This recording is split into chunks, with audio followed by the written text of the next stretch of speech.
Olá meus amigos, começando uma nova live aqui para falar sobre algumas perguntas que me passaram aí no começo dessa semana. Eu respondi várias delas, seja pneumonia, seja alergia, rinite, problemas respiratórios. Tiveram vários sintomas que me perguntaram no começo da semana que eu já respondi. Agora ficaram alguns pendentes que hoje eu quero aproveitar para responder. Então se você quer saber um pouco mais, vou passar a listagem. Alopecia em criança, artrite, dores articulares, artrite psoriática, espondilite, dores pélvicas, bolhas nos pés, dor no metatarso, pernas inquietas, dor do crescimento. Por que esses sintomas surgem para seja criança, adolescente, adulto, idoso?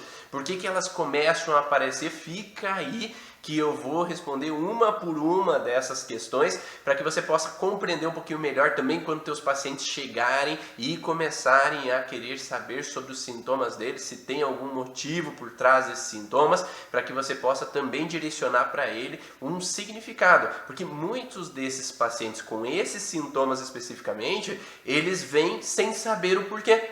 Porque como na medicina convencional não se tem um porquê sobre esses sintomas, se não tem o porquê, foi genético, deve ter sido isso, aquilo, deve ter pego de algum antepassado teu, deve ter trazido da herança, ou é autoimune. Então se dá desculpas, possibilidades, mas nunca confirmações na área da medicina. Então por isso que às vezes nós precisamos olhar além da caixa, além do que se fala, para que a gente possa compreender um pouco mais especificamente as possibilidades dentro daquele sintoma. Como na medicina às vezes não se sabe a causa, se diz que não tem cura.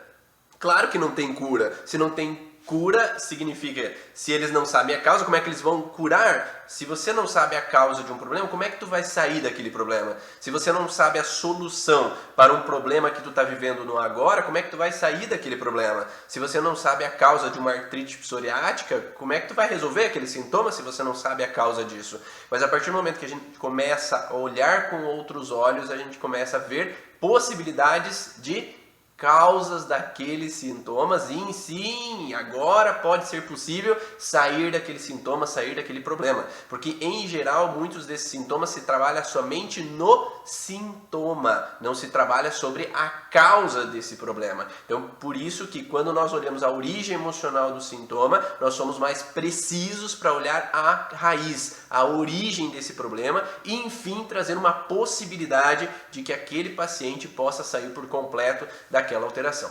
Bom dia Maísa, bom dia Lívia, bom dia a todos que estão entrando aí. Vai me dando um ok aí com relação ao som e à imagem. Como é que está para vocês o som e a imagem? Digita aí 1 para eu saber se está ok, digita 2 se não está ok essa imagem. Por que eu estou perguntando isso? Porque agora há pouquinho eu estava assistindo algumas lives e a internet estava travando aqui para mim, tá? Então eu estava tendo dificuldade com relação ao som e a imagem minha para assistir outras lives. Então eu quero saber de vocês se está tudo ok para vocês.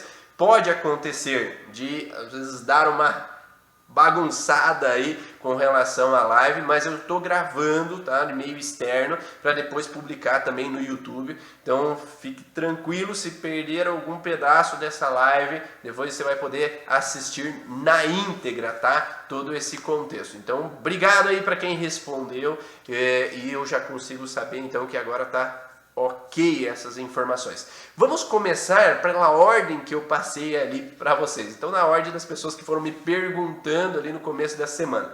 Então alopecia em crianças, que pode causar esse contexto de alopecia? Seja em criança, seja adulto, a percepção emocional que essa pessoa ela tem que viver com relação ao desencadear esse sintoma é uma percepção de separação. Então sim, se fala muito nas leis biológicas, muitos estudiosos colocam com relação à percepção de separação, é perda de contato.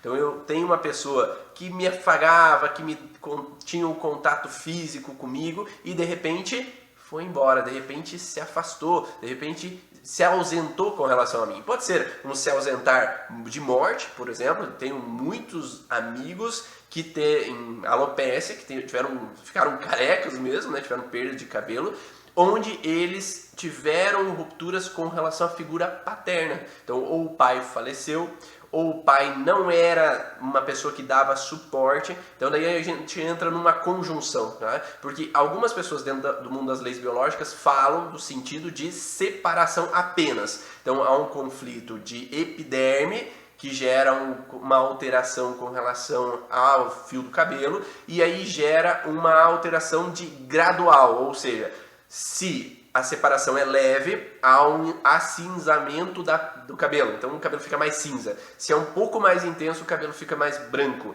Se for mais intenso, o cabelo cai, né? Então quanto mais intenso esse contexto de separação, maior é o grau de acometimento aquele cabelo. Então, se uma pessoa fica muito com o cabelo acinzentado ou esbranquiçado, ela tem um grau menor do que a perda de cabelo. Então, ela tem um grau de fragilidade e frustração com relação à separação. Quanto mais intenso isso, chega a um ponto de queda de cabelo. Então, isso pode acontecer com relação a esse sentido de alopécia. Então, nesse sentido de separação com quem me toca, então não é separação com qualquer local, né? Então não é separação com quem eu beijo, não é separação com quem eu abraço, não é separação, é separação com quem toca na minha cabeça. Então se eu tenho, por exemplo, uma criança que o pai faz cafuné nela para ela dormir, e agora o pai e a mãe se separam e ela não tem mais aquele contato que ela tinha, a separação foi vinculada a essa região especificamente. Então a separação não tem que ver com um padrão específico, com um local específico, com uma região específica. Então se eu perda de contato é nessa região, a separação vinculou a essa região, há então uma queda de cabelo nessa região especificamente, tá? Então, uns profissionais da área das leis biológicas falam somente de separação, outros colocam uma conjunção de separação com perda de proteção. E aí entra nos meus amigos que eu ia falar anteriormente. Os meus amigos entraram principalmente no sentido de separação com perda de proteção. O pai geralmente é aquela figura que nós entendemos como um suporte. Ah, meu filho, né? Aquela situação aí, ele é mais grande, eu sou o menor e ele bate na minha cabeça. Muito bem, meu filho. É isso aí. Então, aquele pai que me dá suporte e proteção, aquele pai que eu sinto segurança, ou a mãe, ou o avô, ou aquela pessoa que seja, que bate na minha cabeça e fala, muito bem, eu estou aqui contigo, né? Então, esses meus amigos, a grande maioria que teve queda de cabelo, eles trouxeram uma situação, ou de que aquela pessoa que eu tinha o suporte, que eu tinha a segurança, agora eu não tenho mais, porque ele faleceu, ou ele se separou da minha mãe e agora eu não tenho ele mais por mim, porque ele se afastou e a gente perdeu o contato, eu não tenho ele como um suporte quando eu precisar, então eu só tenho eu por mim mesmo e eu tenho que colocar o telhado na minha casa e dar um suporte. Então eu não tenho mais aquela pessoa que eu posso confiar, que possa amortecer aquela queda de granizo, aquela queda de chuva, aqueles problemas na minha vida. Então eu tenho a sensação que eu perdi aquele suporte.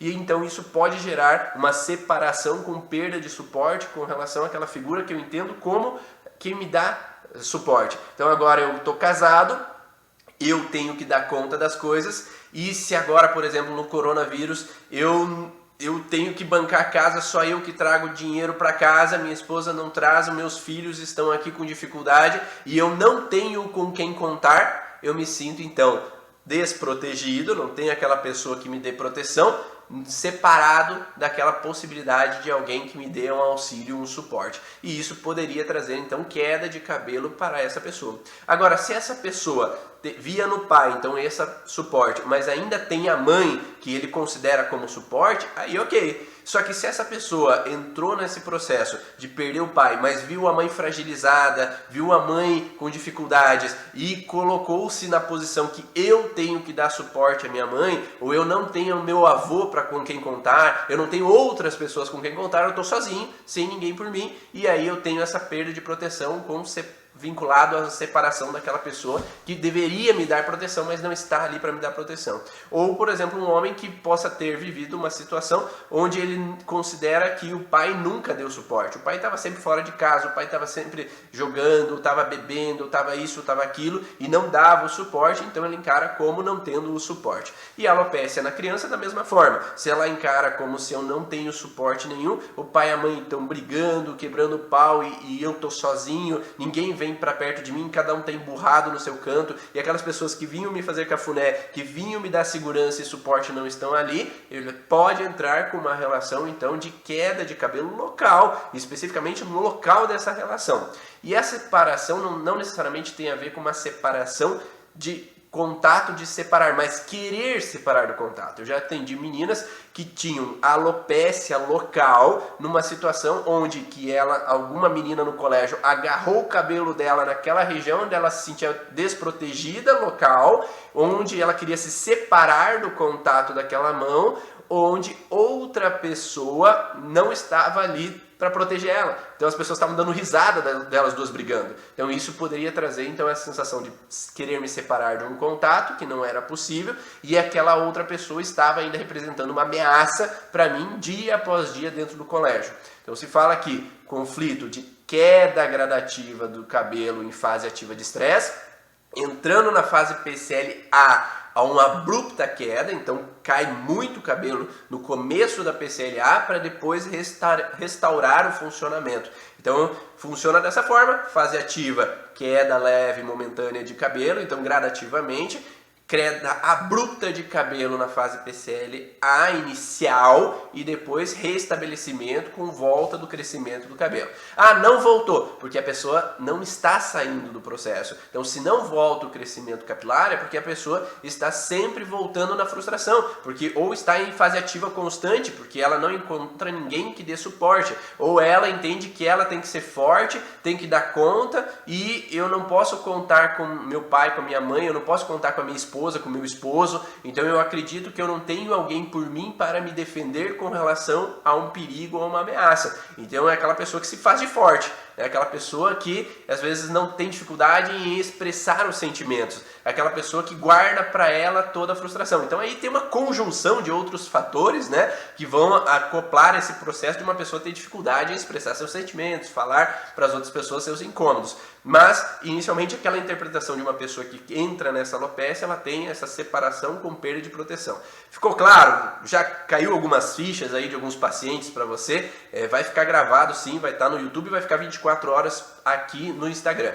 E aí quem está estudando, quem atende pacientes, entendeu? Ficou claro? Já conseguiu linkar alguns pacientes que, meu amigo lá, ele não tem pai, por isso perdeu o cabelo.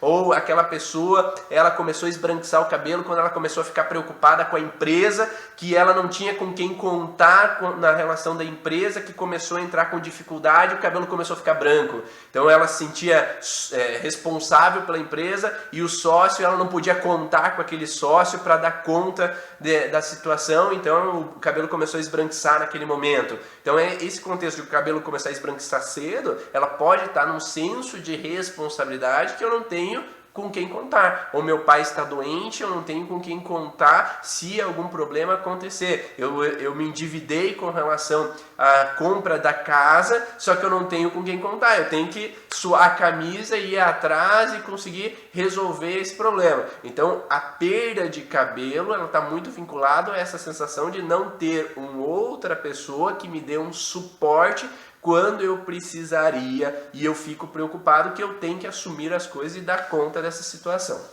Segunda questão, artrite ou dores articulares. Então as dores articulares, elas vêm num processo de fase pós-estresse. Então se uma pessoa está vivendo um conflito que gera uma fragilidade articular, em qualquer articulação que seja, vamos dizer, eu tenho uma alteração cervical alta, então eu tenho C1, C2, C3 ali com uma alteração conflitiva e na fase ativa de estresse não há sintomas, né? Então gerado na relação articular, porque a articulação vem do cérebro novo com relação a um processo de autodesvalorização ou uma incapacidade cervical superior, principalmente no contexto de desvalorização intelectual. Então, onde eu me sinto autodesvalorizado, eu me sinto um burro, eu me sinto incapaz, eu sou uma besta mesmo, ou alguém me critica, me desvaloriza e eu carrego aquilo dentro de mim, que na micro a gente fala de lesão em G, né? Lesão em F, que alguém me critica, me desvaloriza, me joga na cara que eu sou um besta, ou dá risada na minha cara, e em G é que eu produzo dentro de mim uma autodesvalorização. Então eu baixo a cabeça, eu sou um burro mesmo, eu tô sempre errado, eu só faço merda, eu tô sempre fazendo besteira. Então, uma sensação de autocrítica, que eu tô sempre errado, que nunca tá bom o suficiente. Aí gera em C1, C2, C3 uma necrose tecidual. Essa necrose tecidual, enquanto eu vivo em fase ativa de estresse, aquilo vai necrosando. Aquele tecido articular vai necrosando, necrosando, necrosando, e quanto mais tempo eu perduro nessa fase de estresse, vai me gerando uma artrose, um desgaste, um abaulamento daquela articulação por esse processo contínuo. E essa necrose tecidual da articulação vai chegar um momento que vai ter uma rigidez, porque não tem mais cartilagem para promover esse movimento. E aí esse movimento que era lubrificado, agora não tem mais lubrificação e vai ter uma rigidez do movimento articular. E essa rigidez pode causar dor, então, a partir desse momento. Ou essa dor de fase ativa de estresse, mas a dor artrítica é uma dor de fase pós-estresse, porque quando eu estou em estresse, eu tenho que achar solução para resolver aquele problema. Então a pessoa fica matutando que eu tenho que achar uma solução, eu tenho que achar uma solução, eu tenho que resolver esse problema, aí entra nesse processo de alteração ali em fase ativa sem sintoma. Agora, quando eu entro em fase pós-estresse, aí é um momento de inflamação daquele tecido, e essa inflamação daquele tecido, ele vai desencadear uma alteração com aumento do sangue local, porque então vai aumentar os vasos sanguíneos local, dilatação dos vasos arteriais naquela região, para aumentar o fluxo de glóbulos brancos para a região, para tentar reestruturar aquele tecido. E essa tentativa de reestruturação vai ter então uma inflamação junto com o edema local daquela articulação e dor. Por que dor? Para estabilizar aquela região. Porque se eu tenho dor, eu não vou ficar mexendo minha cervical, baixando e subindo, para gerar mais alteração naquele local. Então, estabilizar aquela articulação vai permitir com que eu tenha uma imobilização e não aumento daquela disfunção. E aí isso vai desencadear essa alteração local em cervical, por exemplo, né? Então, cada articulação tem um sentido específico. Falamos agora na cervical alta. Então, nesse sentido de artrite, entra na fase pós-estresse, então é uma dor articular na fase pós-estresse.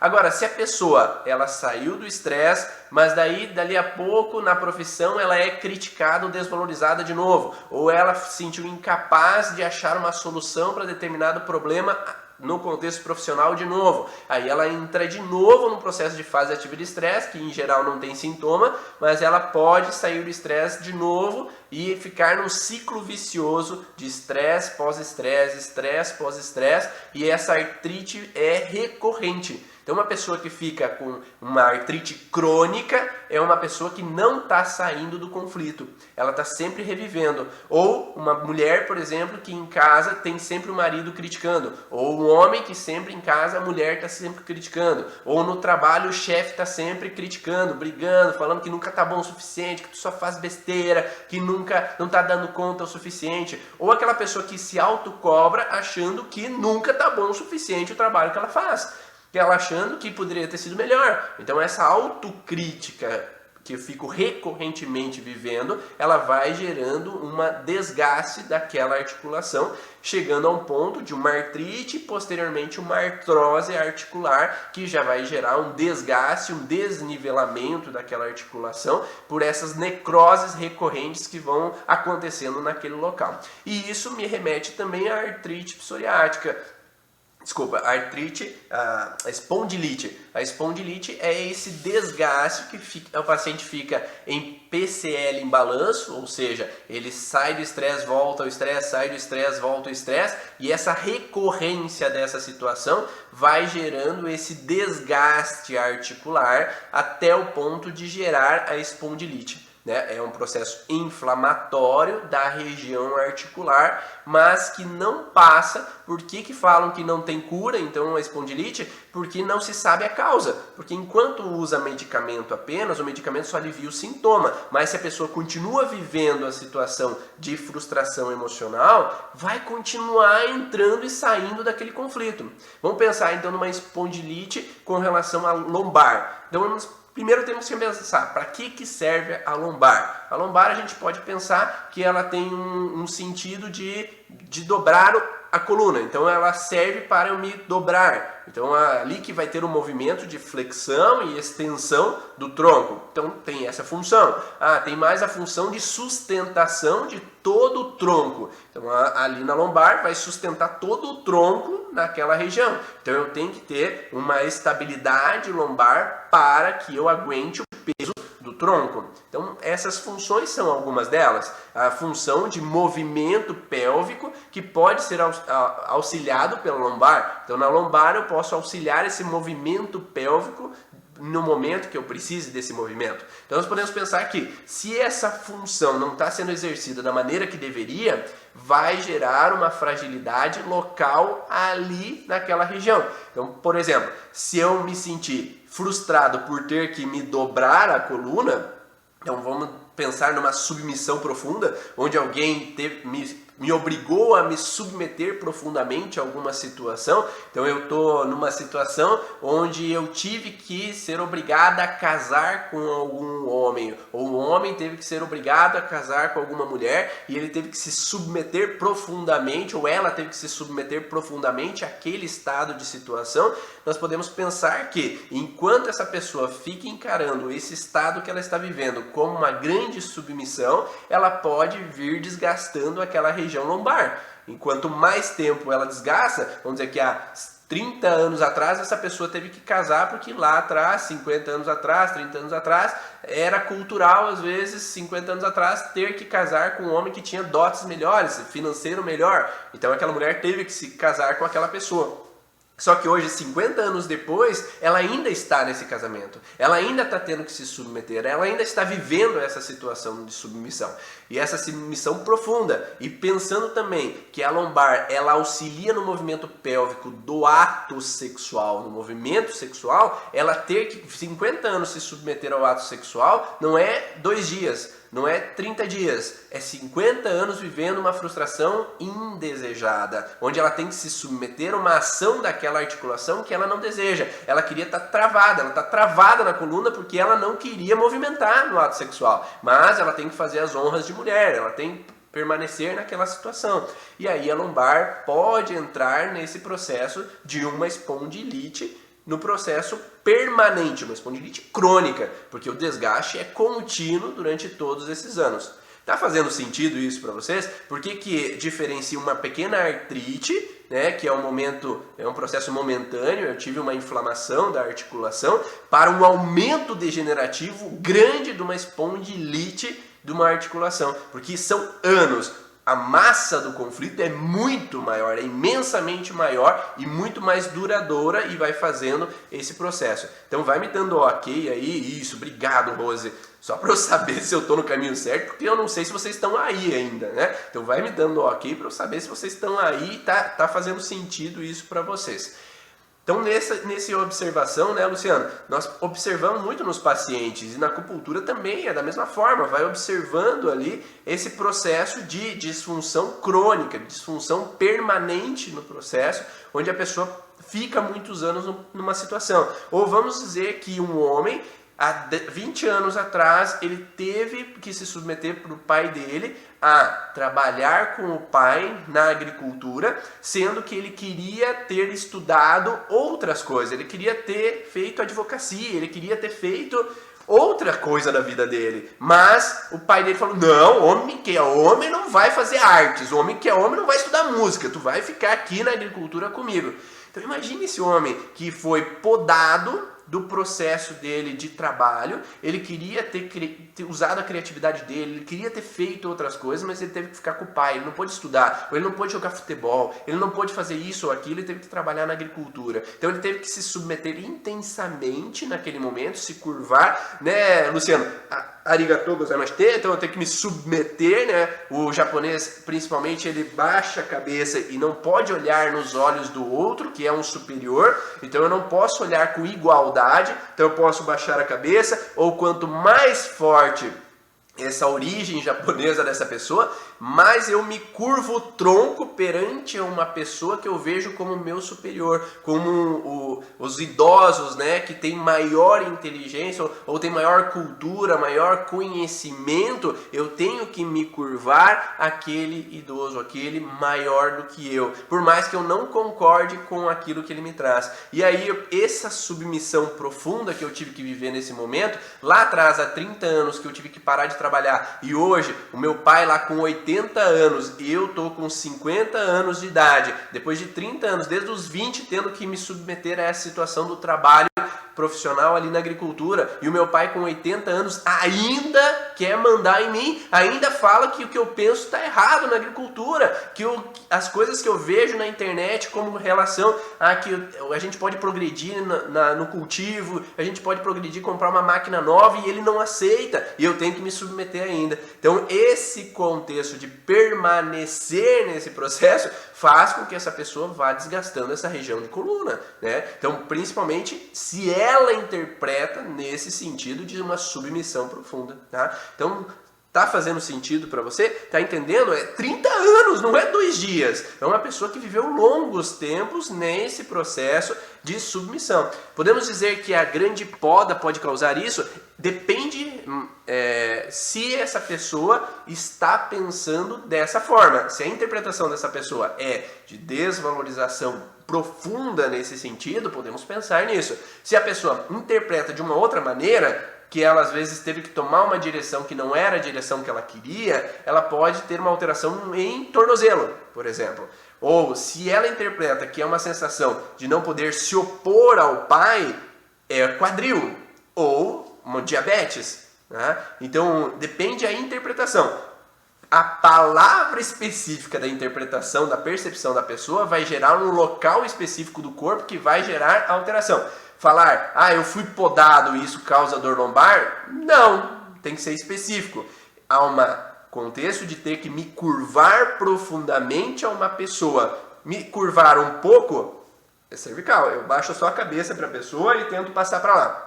Eu tive que me submeter um pouco mais. Com uma injustiça, com uma humilhação, eu vou torácica. Agora, se eu tenho uma desvalorização profunda, onde eu me sinto impotente em ter que me opor àquela situação, aí a gente já pode pensar mais em lombar. Então, tem que sempre ser preciso. Os meus professores, Josi Kramer, eu levei cada tapa na cara simbólico com relação a não ser preciso. E é isso que eu quero com vocês, precisão nessa informação, porque não é qualquer informação que gera qualquer sintoma, tá? Então entra num contexto específico. A raiva também não é dor lombar, é impotência ou autodesvalorização. É sempre isso que você tem que ficar focado. Impotência, eu me senti incapaz de tomar as minhas escolhas, eu tendo que me sentir impotente em não poder me opor àquela situação, eu tive que me curvar àquela situação, ou me sentir autodesvalorizado e não poder tomar o caminho que eu queria, tendo que me submeter a uma situação. É sempre dor articular, impotência e autodesvalorização. Raiva, a gente pode ter em conjunção com isso? Sim, a gente pode ter uma conjunção de vários órgãos ao mesmo tempo, mas a raiva não é coluna.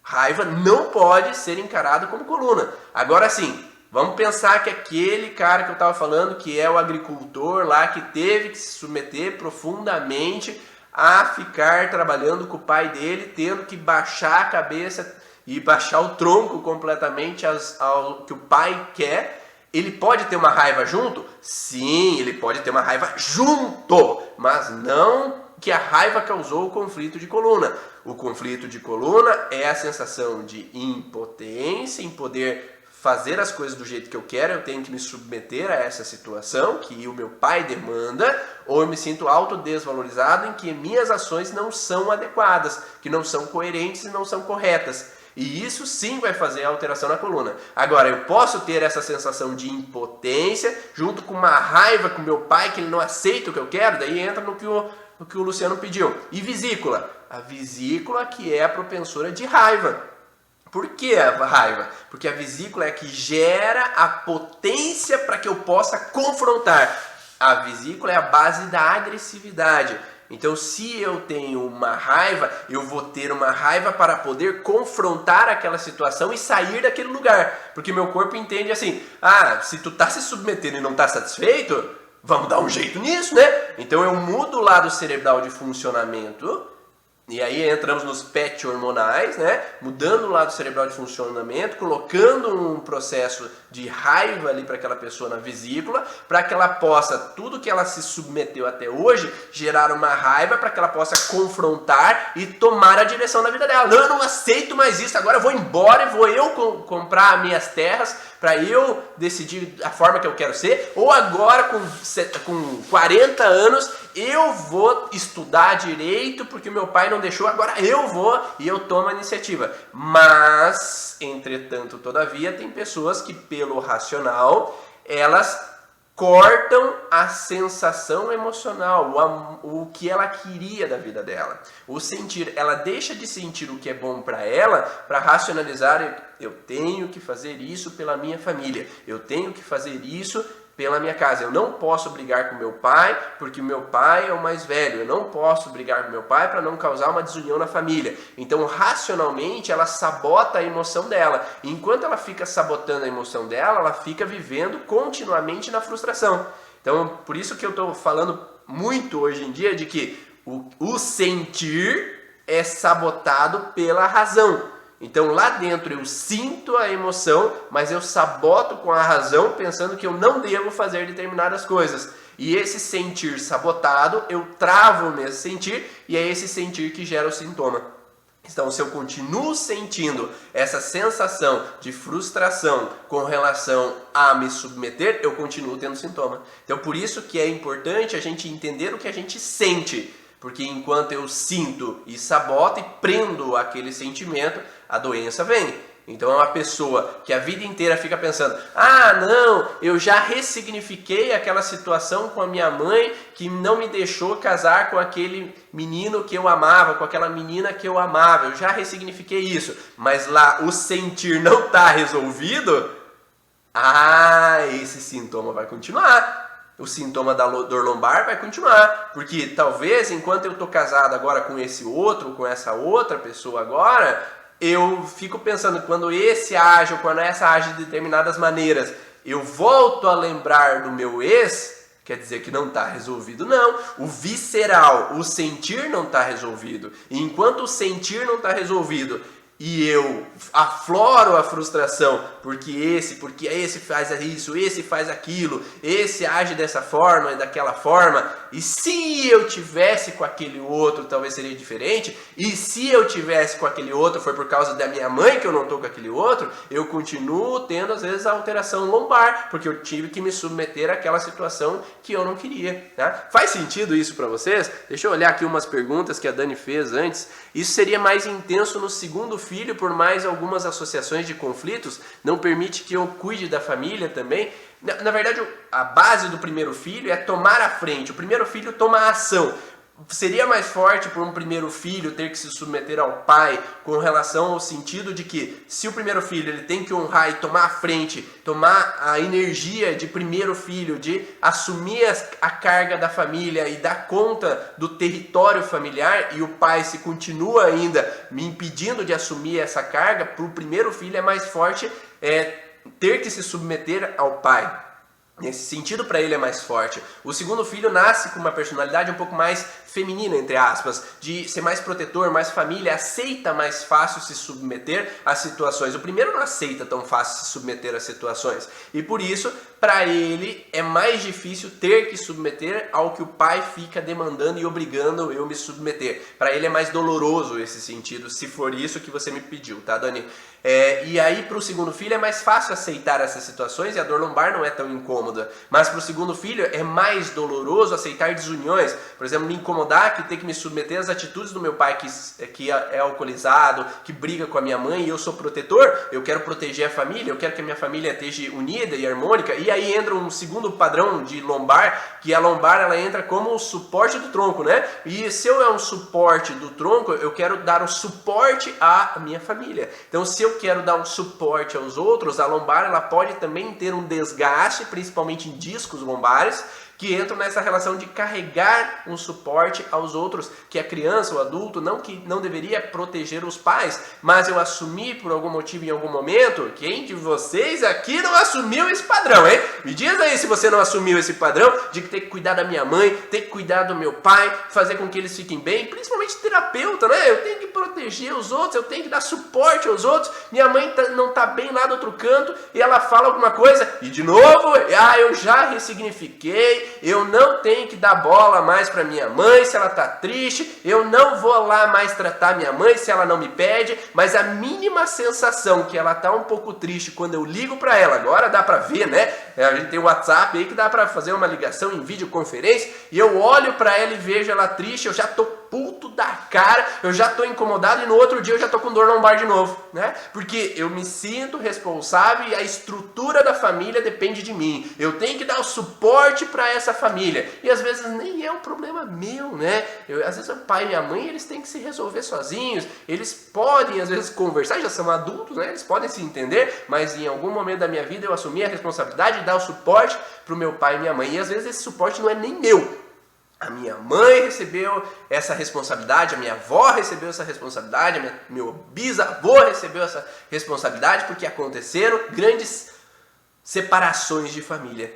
E aí eu venho e nasço desse processo totalmente não resolvido na história da família, nesse contexto então hereditário, onde que eu tenho que dar o suporte a essa família, eu tenho que carregar todo mundo da família para que todo mundo fique unido, todo mundo em harmonia, todo mundo feliz. Mas quando não acontece, o sintoma de dor nas costas volta a acontecer, né? Então esse é o problema. Às vezes o processo não é visceral. Então nem sempre somente ressignificar e entender isso é o bastante. A gente precisa sentir. Por isso que nós falamos que o trauma vem da emoção e a cura vem da emoção também. Então quando nós geramos emoção, nós podemos trazer resultados com relação àquela cura daquele sintoma.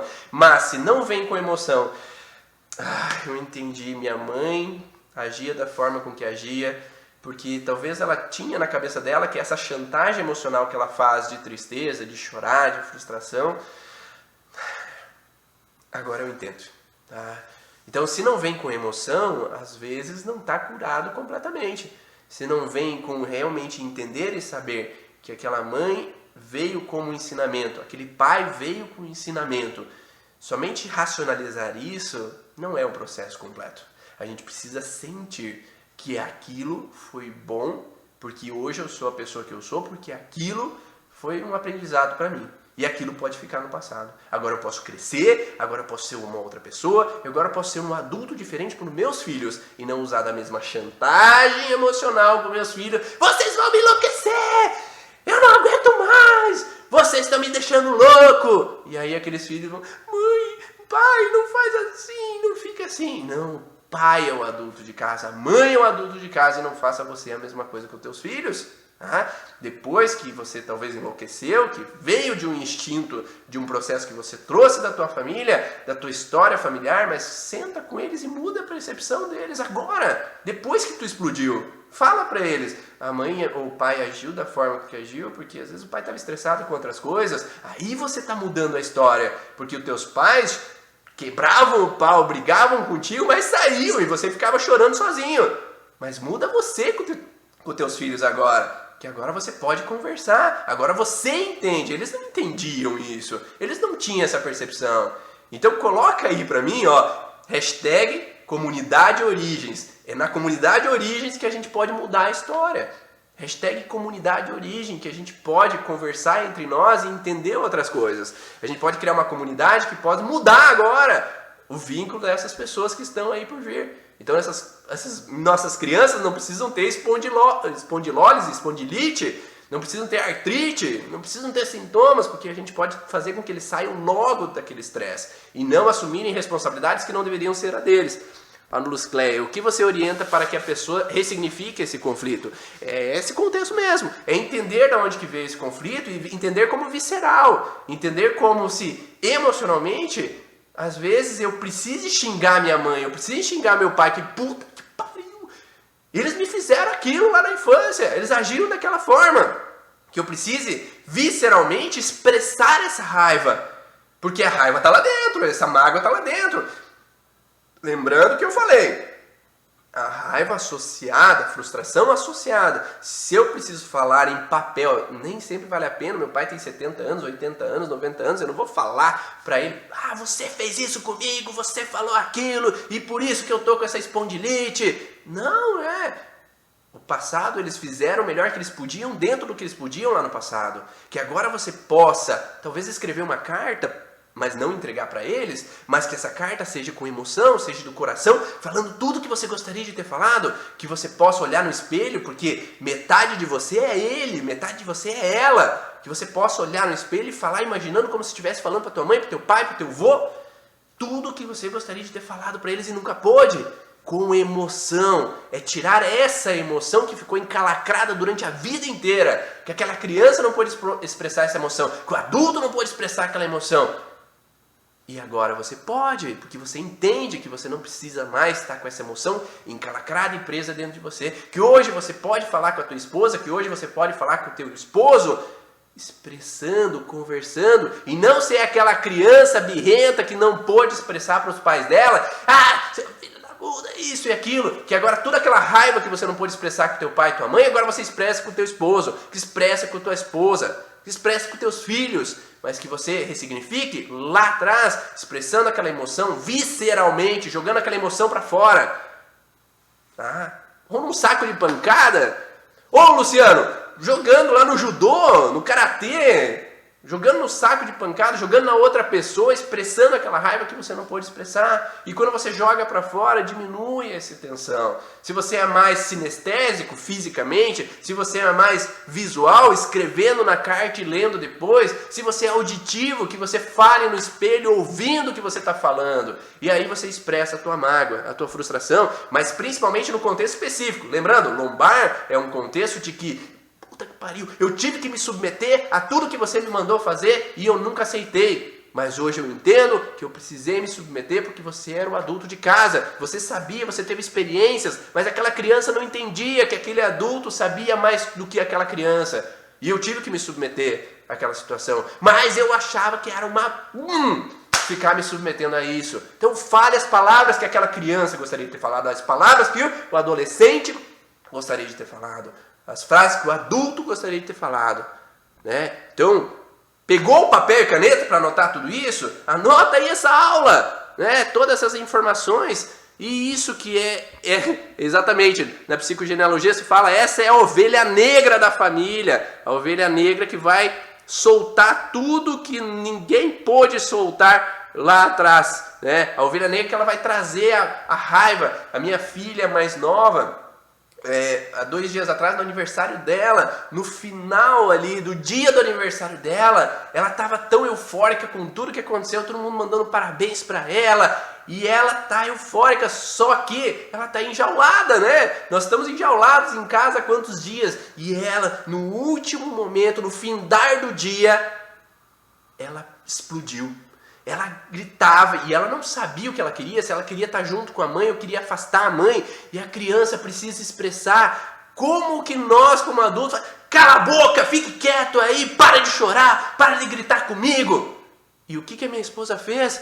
Ela deixou ela expressar a mágoa dela. Ela deixou ela expressar a irritabilidade dela. Só que a irritabilidade não era dela, era de tudo que ela trazia, ela precisava jogar para fora. Mas nós fomos proibidos de xingar, brigar, expressar quando criança. E deixa aquela criança falar tudo que ela quer para falar, chorar tudo que ela quer chorar. Eu era proibido de chorar. Cala a boca, para com isso, o homem não chora. E apanhava ainda se chorava mais. E essas crianças, a gente pode conhecendo, deixa ela chorar, fica ali, ó, eu tô aqui para acolher você, chora, expõe a tua raiva, expõe a tua agressividade, expõe a tua frustração, porque você tem o direito de estar frustrado, você tem o direito de se incomodar, mas eu sou adulto, eu sei o que é melhor para você, mas eu tô aqui para te apoiar. Não é como eu lá na infância que brigavam comigo, eu ia lá chorar no meu quarto esperando que a minha mãe e meu pai ia me acolher, mas era o contexto de cultura deles, é o que eles aprenderam na vida deles, e hoje eu entendo e agradeço que eles fizeram o melhor que eles podiam, mas eu estava lá chorando, desprotegido. E por isso que esses dias atrás veio uma mãe e falou assim, eu estou tentando treinar agora minha filha a ficar no berço e chorar lá até ela conseguir dormir. O quê? O quê? Tu tá deixando a tua filha lá no berço chorar até ela conseguir dormir? Tu pensou no que tu tá fazendo? Qual que é a crença que tu tá colocando nessa criança que ela não tem ninguém por ela? Ela não tem quem acolha ela. Ela não tem quem proteja ela. Vai de novo tornar um adulto que não tem ninguém por ele. Vai de novo um adulto. Cadê os adultos dessa casa? Eu não posso confiar em ninguém. As pessoas vão me deixar aqui chorando e eu não tenho ninguém. Imagine o medo dessa criança e não confiar em ninguém. Imagine a criança ali que não pode contar com ninguém. As minhas filhas, elas se tornaram livres para tomar as escolhas dela, para tomar os caminhos dela. Segurança, porque elas sabem que ali por trás elas têm com quem contar.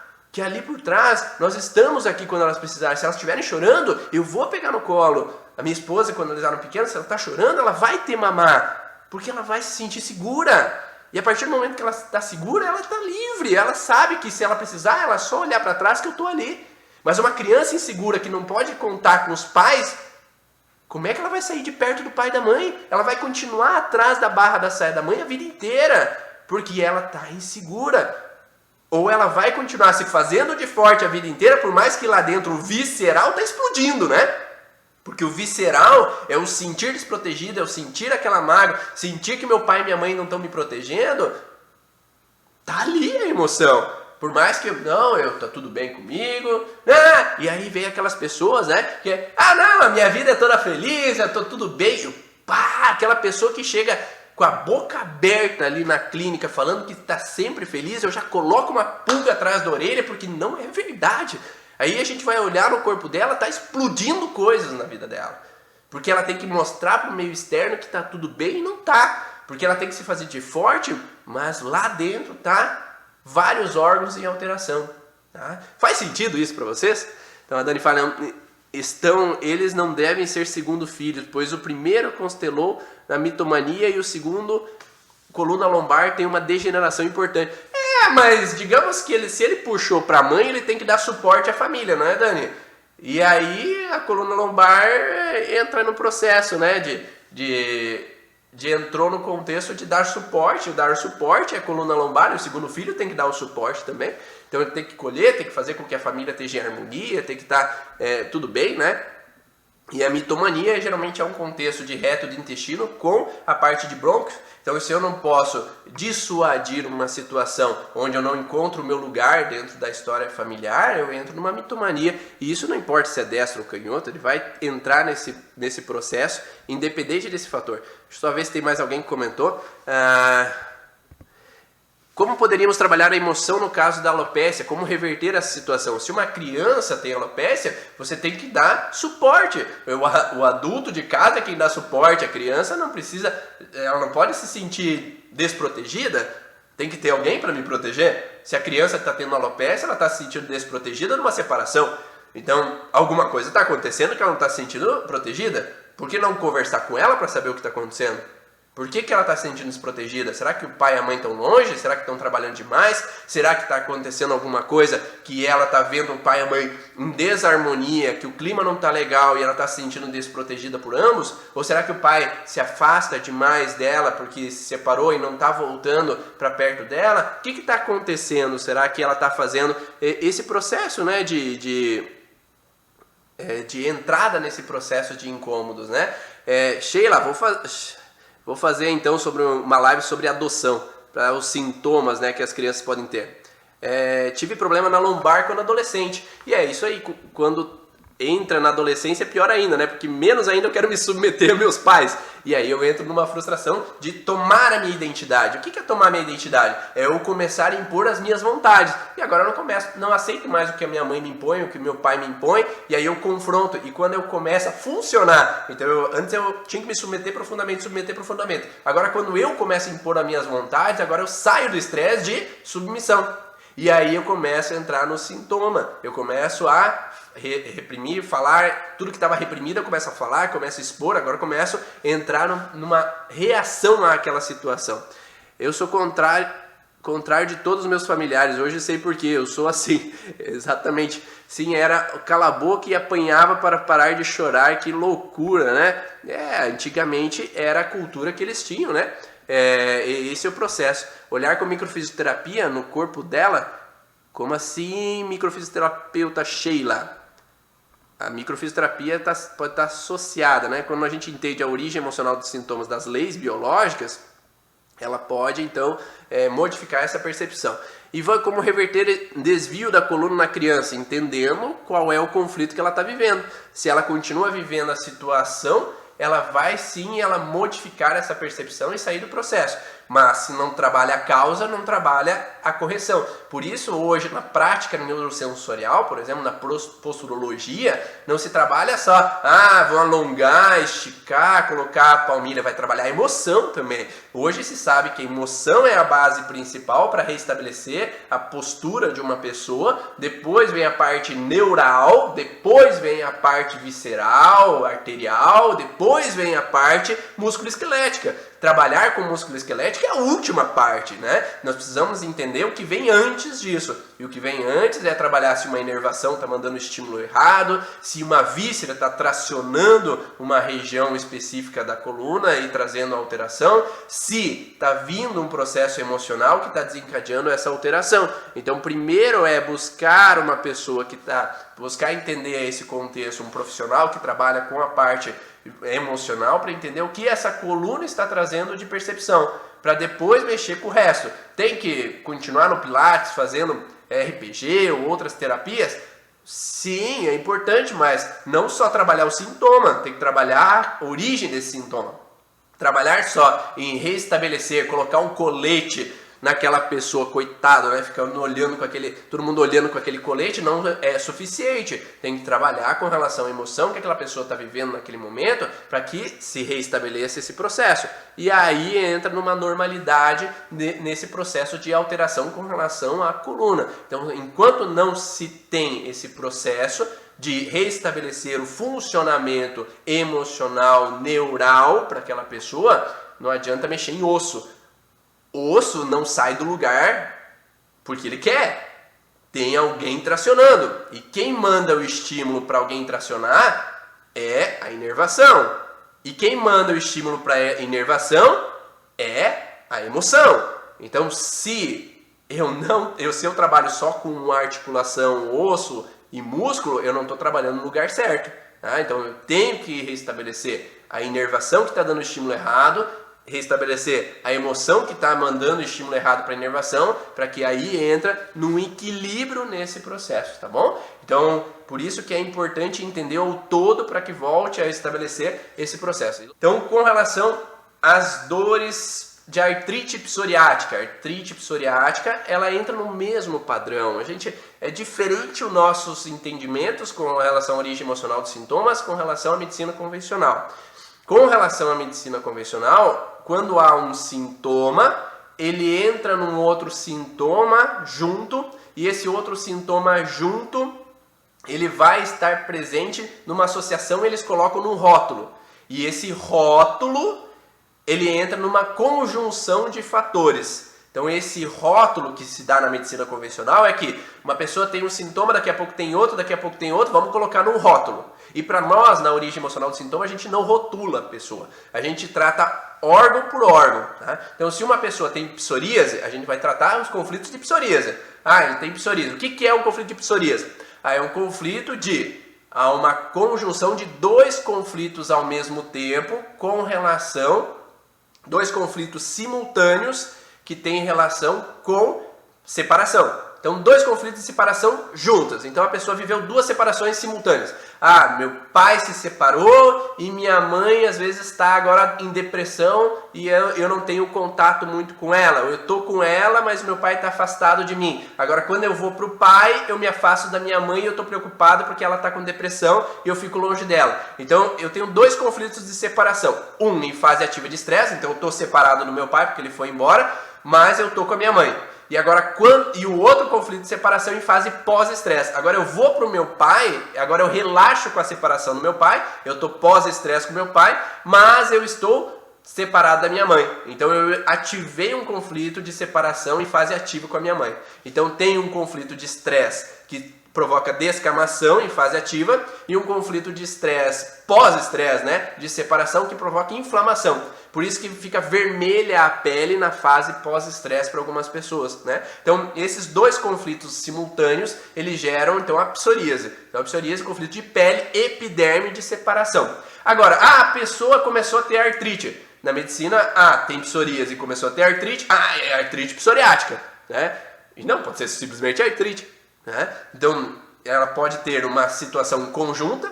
Então, eu tive uma situação de separação com meus pais, então tive um duplo conflito de separação e, em conjunção, eu tive problema de coluna, por quê? Eu tive que me submeter profundamente a essa situação onde eu me sinto incapaz de dar suporte à minha mãe que está em depressão. Então, a coluna lombar, lembra que eu falei antes?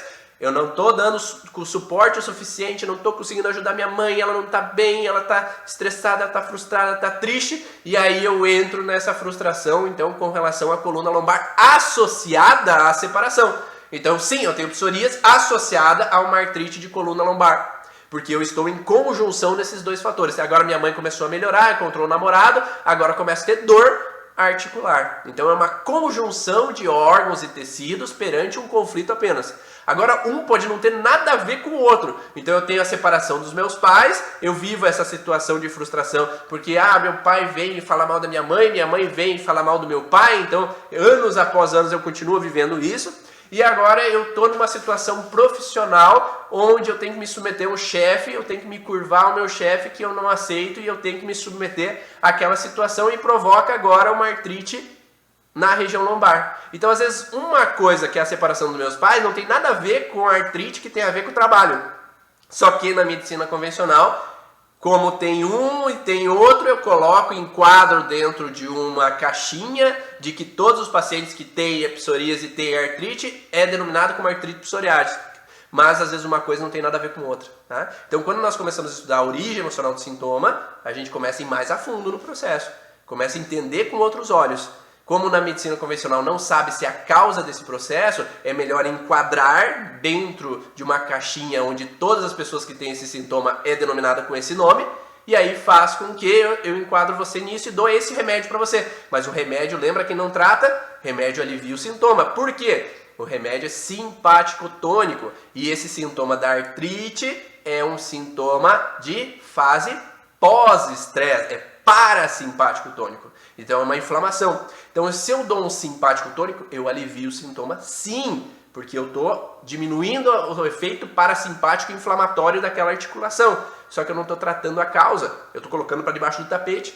É igual a psoríase. Se eu tenho uma fase inflamatória da psoríase, está numa fase parasimpática. Se eu dou um simpático tônico, cortisol, eu estou jogando ele de volta para a fase simpática, aumentando a simpaticotonia, e esse efeito simpático tônico está diminuindo o sintoma, mas está mascarando o sintoma. O paciente ele diminui o sintoma, tem só necrose tecidual, não tem inflamação e coceira, mas daqui um pouco para de tomar o remédio, volta a psoríase, porque não tratou a causa. É o que falam às vezes em algumas técnicas, né, de algumas metodologias, que jogou a dermatite para dentro, jogou a psoríase para dentro do corpo. Não, simplesmente ela mascarou por causa do efeito simpático tônico do medicamento, mas não trabalhou a causa. Por isso que se fala que não tem cura, porque não se sabe a causa. Mas quando a gente entende a origem emocional do sintoma, a gente entende que tem uma causa. E quando entendemos que tem uma causa, é possível tratar essa causa. É possível modificar esse processo e a pessoa sair. Todas as pessoas a gente consegue corrigir? Nem sempre, porque a pessoa tem que sair daquele ambiente que faz com que ela fique nesse processo. Ou trabalhar visceralmente essa emoção que não está sendo bem resolvida. Mas podemos amenizar esse sintoma. Diminuir a intensidade desse sintoma para fazer com que esse sintoma melhore. Então falamos dos principais contextos com relação à artrite, processos de artrose, que é esse processo mais contínuo de inflamação, e a artrite como uma PCLA em balanço, que é volta e fase inflamatória, volta, fase ativa, sai da fase inflamatória, volta para a fase ativa. Então é uma recorrência. Por que a pessoa permanece em artrite? Porque ela continua nesse processo de frustração que vai gerar então um edema da articulação, vai gerar uma alteração. Então vamos falando já de edema, articulação de mão, nós vamos ter que sempre olhar que se tem uma artrite de mãos, é para que serve aquela mão? Será que para cuidar dos meus simbolicamente? Então se eu me sinto incapaz de cuidar dos meus, eu posso ter uma inflamação articular das mãos. Se eu me sinto incapaz às vezes de fazer o que eu fazia manualmente na profissão, se eu me sinto incapaz de fazer um trabalho como, se eu sou um marceneiro e eu tive uma lesão e agora eu não posso mais trabalhar com isso e pode gerar um problema financeiro para mim, ou eu gostava de tricotar ou costurar e eu não posso mais fazer aquilo e eu vou ter uma frustração e incapacidade. Lembra sempre que a articulação é a incapacidade de agir e fazer uma ação. Então eu entro numa inflamação das articulações da mão. Com relação ao joelho, nós podemos pensar em diferentes contextos. Um dos contextos simbólicos é me ajoelhar frente a uma pessoa, uma autoridade, né? Então eu tenho que me curvar, me ajoelhando a uma autoridade, em respeito a uma autoridade, mas que eu não concordo em ter que me ajoelhar a essa autoridade. O Hammer coloca no joelho com relação a uma desvalorização, uma impotência na prática esportiva, ou seja, eu não me sentir apto na prática esportiva de exercer a minha função, ou me sentir desvalorizado porque eu não consegui, ou um técnico me impediu de fazer o meu trabalho, ou eu errei um gol, por exemplo, que eu tentei fazer e errei naquele momento. Então isso vai fazer com que gere então esse padrão, né? Então esse sentido de joelho, principalmente nesse sentido de trabalhar num contexto de incapacidade de ter que me submeter e eu não queria ter que me submeter. Como posso tratar a dermatite atípica? Perna esquerda, a dermatite da mesma forma vem com uma separação. Tem que entender o que essa pessoa se separou com relação a esse membro, né? Essa perna. Então nesse sentido, com esse contexto de me sentir impotente ou desvalorizado, dores articulares, na pele é separação. Então nós temos que olhar com quem a pessoa se separa com relação àquele contato, ou não quero o contato com aquela região, e aí vai promover uma descamação em fase ativa, mas o sintoma em geral vai aparecer na fase pós-estresse, que é a coceira, a inflamação local que aparece na fase pós-estresse. Então, nesse sentido de dermatite, sempre nesse olhar, tá? Eu vou olhar outros contextos que me perguntaram sobre metatarso também dos pés. Então as dores em metatarsos, elas podem estar relacionadas a uma sensação de não poder tomar uma escolha. Então se é na região inferior dos pés, podemos direcionar para um contexto onde eu não pude impulsionar meus pés para tomar um rumo da minha vida. Então eu me senti incapaz de, lembrando sempre que nós temos que pensar na incapacidade ou autodesvalorização. O que é autodesvalorização? Eu me senti incapaz de tomar uma direção que eu gostaria, me sentindo impotente de ter realizado aquela situação. Então essa incapacidade de agir, de tomar uma escolha, ou eu não queria estar no lugar onde é que eu estou, mas eu tenho que ficar nesse lugar, então eu me sinto incapaz de sair daqui, eu tenho que estar nesse local, poderiam gerar inflamações nesses metatarsos, né, do pé, né? Então essa relação de estar em algum lugar ou não poder me deslocar por algum lugar. Então é uma possibilidade nesse sentido, tá? Então a gente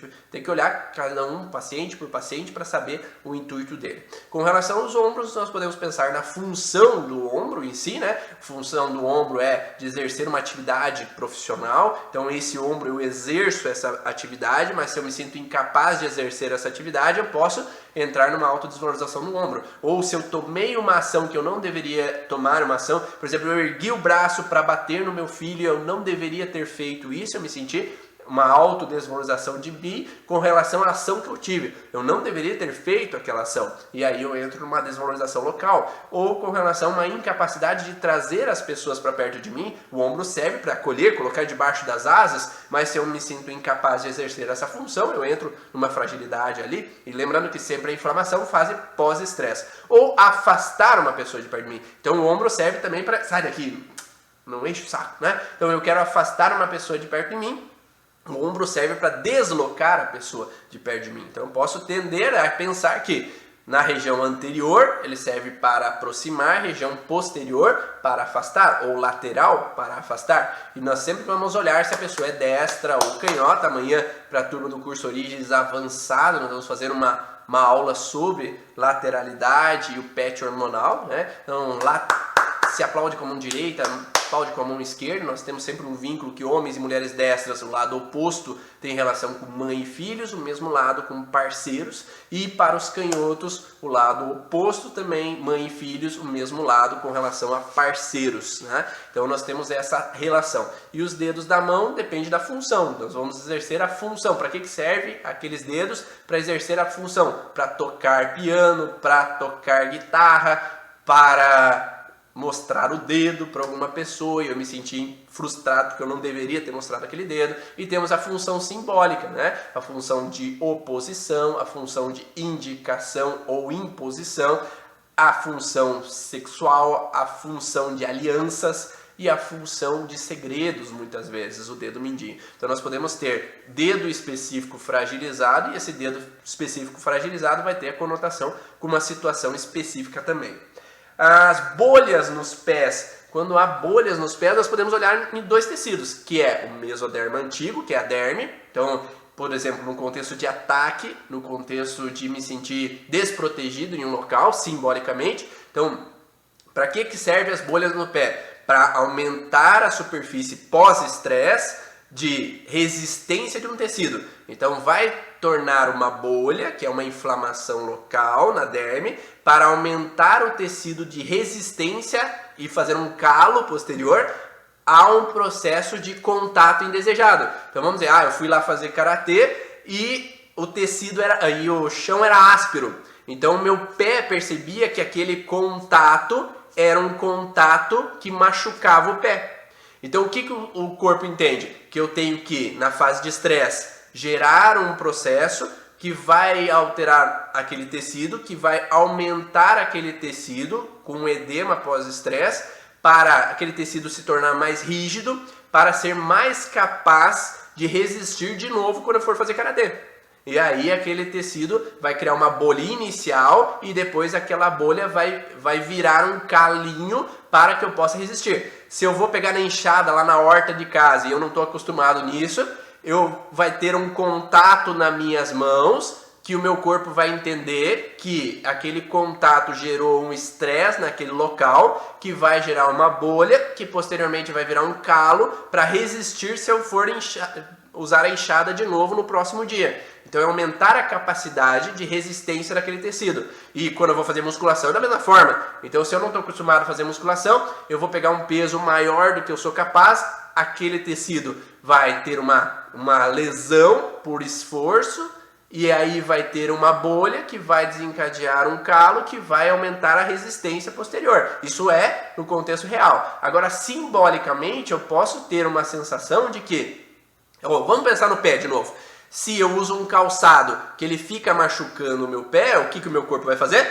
Colocar uma bolha. Então não necessariamente é simbólico o processo. Às vezes pode ser físico, porque tem alguma coisa que está roçando ali e o meu corpo tem que produzir uma resistência àquele local e vai inicialmente promover uma bolha, que vai promover um calo, que vai aumentar a resistência daquela derme local para que a próxima vez que eu use aquele calçado eu tenha uma resistência melhor. Então se aquela pessoa insiste em ficar usando um calçado que machuca, vai continuar tendo bolha, né? Então o corpo não foi promovido para que você fique se auto-machucando, né? Usando calçados que vão te agredir, né? Então o corpo está ali para ser utilizado para você fazer as atividades, né? Mas simbolicamente eu também posso ter bolhas nos pés porque eu tenho uma sensação de estar desprotegido num local. Então, nesse local de trabalho, eu não estou mais à vontade de estar nesse local porque o meu chefe não me dá mais proteção. Local. Então, eu piso aqui. Então, se eu piso nesse local, é esse local de contato que eu tenho que eu me sinto desprotegido. Então, a derme pode desencadear fragilidades ali.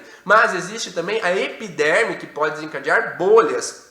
Na epiderme, nós temos um contexto de contato-separação. Então eu tenho um contexto de contato local que eu não queria ter o contato, mas eu tenho que ficar nessa casa, eu tenho que ficar nesse trabalho, eu tive que ir para um lugar onde é que eu não queria. Então isso pode representar uma situação de um estado, um local onde que eu permaneço ou tenho um contato que eu não gostaria de estar. Tá fazendo sentido para você? Está dando para entender? E quando nós temos as fissuras, quer dizer que a pessoa permanece num processo de estresse com relação ao local onde é que ela está, que ela não sai desse processo. Então, ela não está nesse processo. Enquanto então em fase de estresse, vai necrosando até desencadear a fissura. Tá? Então, quanto mais eu permaneço em estresse, maior é a fissura que vai ter, maior é a alteração que vai ter. Então, um pequeno tempo, eu passo 3 horas do dia nesse local, depois eu relaxo. Então, eu tenho um momento que eu passo ali. Agora, eu estou estressado porque faz 20 anos que eu estou nesse lugar, eu tenho uma fissura enorme, né? Então, eu nunca saio desse estresse, né? O ocioide, fala algo, por favor. O ocioide, ele tem a ver com o quê? Ele faz a informação da fala. Então, se eu uso o ocioide para articular a fala, se eu tenho uma frustração, uma incapacidade, uma autodesvalorização perante a fala que eu tive, a articulação relacionada pode ter uma disfunção, assim como a ATM, com relação ao que eu disse que eu não deveria ter dito. Eu não deveria ter falado determinada situação, falado determinada coisa, né? Ou eu me proíbo de falar algumas coisas, porque é um segredo, ou é pecado falar isso. Então eu posso ter uma relação com a alteração do ocioide nesse sentido de ter falado algo que não deveria, então eu me autodesvalorizei com relação à fala, ou me sinto incapaz de falar alguma coisa. Então passamos pelas artrites, alopécia, bolha nos pés, metatarso, a pelve, né? Me pedindo sobre a pelve. Para que serve a pelve, né, gente? A pelve serve para sustentar também o corpo, ela serve para o movimento, para proteger os órgãos internos ali locais e serve para o parto, né? Então é por ali que vai passar a criança no parto. Então se uma mulher se sente impotente ou desvalorizada por não ter conseguido ter um parto normal, ela pode ter uma alteração com relação à pelve, ou porque falaram para ela, tu tem pelve pequena e tu não vai ser capaz de ter um parto normal. Então tem uma autodesvalorização local, com relação ao local que não é eficiente. Mas eu posso ter uma fragilidade também no sentido de pubis, com relação o pubis tem uma inserção nos adutores da perna. Os adutores da perna têm origem ali e vão se inserir no fêmur. Os adutores, eles servem para fechar a perna. Então, se eu não fui capaz de fechar a perna em um determinado momento, eu entro numa alteração. Ou se eu fui incapaz de segurar algo com as pernas, eu posso entrar nessa frustração. E aí pode ter uma situação onde uma mulher pode ter tido um aborto, ela não foi capaz de fechar a perna para evitar aquele aborto, e isso pode vir no transgeracional, ou um homem ou uma mulher pode se sentir incapaz de segurar o parceiro. Então, segurar o parceiro significa sexualmente segurar o parceiro. Então, é o parceiro sexual. Então, eu seguro com os adutores e essa tensão em adutores vai gerar uma tração no pubis que vai, na fase pós-estresse, gerar uma inflamação. Então isso é possível entrar nesse contexto agora, nesse momento, dos adutores e do pubis ali naquele momento. E a sacroilíaca a gente pode pensar também destros e canhotos, que pode entrar numa relação de sacroilíaca relacionado ao parceiro ou à parceira, uma frustração sexual, às vezes onde eu não queria ter um movimento sexual, porque o sacroilíaca vai servir para esse funcionamento sexual, e o outro lado com relação à filiação. Eu me sinto incapaz de ter um filho, ou eu tenho medo perante o ato sexual de ter um filho. Então eu tenho medo de um sexo sem camisinha e passei por uma situação de uma pílula no dia seguinte, passei por uma situação de um medo de engravidar, passei por uma situação que eu não quero ter mais filhos e agora eu tenho medo de engravidar, por mais que eu use o anticoncepcional, camisinha, tudo que seja, mas tenho medo no inconsciente porque talvez venha uma história da família, né? Então isso pode trazer esse sentido. Se pudesse em outra live falar sobre sentido de culpa o tempo todo, podemos falar sim. Já foi pedido isso, está anotado ali nos links. Alguém me pediu sobre fêmur, né? cabeça do fêmur, colo do fêmur, necrose da cabeça do fêmur. A cabeça do fêmur está relacionada ao sentido, então, de também dar suporte a todo o tronco ou me opor a uma situação. Geralmente eu encontro muitas pessoas opositoras, que elas querem se opor a outras pessoas. O fêmur é o que vai segurar, né, para eu afastar alguém, confrontar alguém, empurrar alguém. Então eu vou segurar a perna no chão e o fêmur vai impulsionar, mas se eu tenho que ceder, eu entro numa frustração de não ser capaz de me opor, confrontar uma situação, uma pessoa. Então, se aquela pessoa que tem que sempre ceder ou não aceita ceder às situações, ela pode ter uma alteração no colo do fêmur também, tá? O curso Origens não foi, já terminou ontem, né? Segunda e terça foi a possibilidade da entrada. Agora a gente não sabe quando vai abrir a próxima turma devido à situação que a gente está vivendo. Então, esse momento, né? A gente pode ter aí vamos esperar um pouco para abrir uma próxima turma do curso Origens. Parabéns para todos os que entraram aí dentro dessa turma. Nós vamos fazer lives frequentes. Quarta-feira agora teve uma live falando sobre alguns assuntos específicos. Então toda quarta tem live lá no Facebook. Eu mando o link para você assistir a live. Toda quarta-feira, às 7 horas da manhã, um progresso um pouco maior ali do que as aulas que a gente já tem no curso. Luz Cleia, por favor, me manda aí uma mensagem que eu preciso do teu Facebook para te adicionar lá dentro do curso Origens no Facebook, tá bom? A sacroiliaca sempre tem contexto sexual? Não! Eu falei que sacroiliaca é uma possibilidade de contexto sexual, mas tem um contexto de filiação também, onde a mulher tem que abrir a pelve para receber um filho. Então tudo que eu falo são possibilidades, a gente tem que analisar caso a caso. Eu tenho que receber um filho e eu me sinto incapaz de ter um parto normal, ou eu tenho uma incapacidade de gestar uma criança, eu posso ter uma fragilidade ali local. Nós vamos sempre pensar do contexto do para que serve a região da sacroiliaca. Ela pode ser também um contexto de oposição, onde eu tive que recuar a uma situação. Então, dependendo a perna que está à frente, a perna que está atrás, se a pessoa é destra ou canhota, ela vai ter uma perna de resistência, uma perna de impulsionamento e confrontamento. A gente vai olhar esses sentidos também. Eu vou dar o curso inteiro aqui, né? Não dá, né? São possibilidades, tá? A gente vai analisar. No curso eu falo vários outros exemplos, né? Senão a gente não consegue falar sobre todos os exemplos que eu queria.